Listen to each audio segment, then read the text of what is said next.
The Debbie that you knew was like nothing would get her down at all. Full of life and excitement.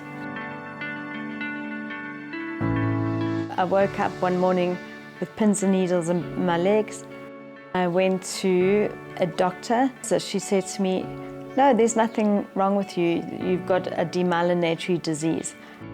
After 6 years, I had a relapse, and so I went to see another neurologist.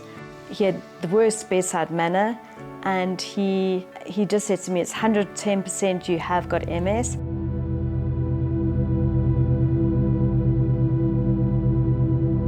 I remember driving in my car, and my son said to me, "Mom, I don't know what I'll do if you died, and I don't know what I'll do if you're in a wheelchair." And I think that for a mother is the most disheartening or heartbreaking experience to go through. It's when your son thinks that this is now the end. It's not only the patient that is actually going through the medical diagnosis, but it's actually the family that supports the patient, like the children that don't know where their mum's going to be, and their mum is the support of their family. You know, if you come from a family that's not big, and then in my case, it's just my son and myself, you know, that we're living together, and he was still young, and he just said, "Mummy, I don't know what I'll do if you're not here anymore." And I think that's the most heartbreaking thing.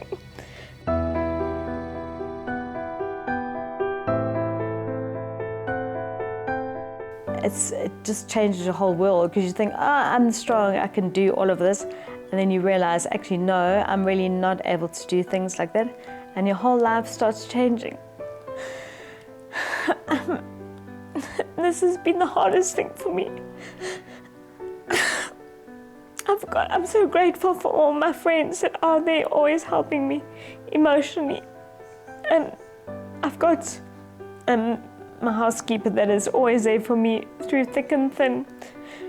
But she, you know, I'm needing more assistance. You know, I'm needing more assistance at night time. And it's just basically being able to go to the toilet, being able to change nappies. I've always been a proud woman, and this is reality, is life does change. And the cost of nappies, the cost of alternative medicine, which I still obviously take, and now obviously looking for a carer, I have to find a proper care company. I've always had a lot of dignity, and that's why it's so emotional for me to even talk about real personal things. You know, it's hard to, I can't even share the stuff that I've actually had to go through. You know, like I've wanted to always be honest and tell people, and then I think some people have said, "No, don't hold back and don't say those things." In the meantime, then I'm thinking, well, why can't I be honest about what my life is like? And so I'm really asking, you know, for people to listen to my story and to be able to just help me.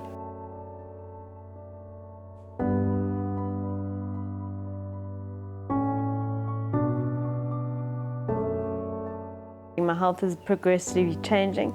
As much as I'm wanting to still keep my faith, this is the reality. We don't know which way my health is going to go.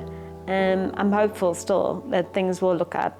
But this is the reality, is that I need to have a day and night nurse or assistant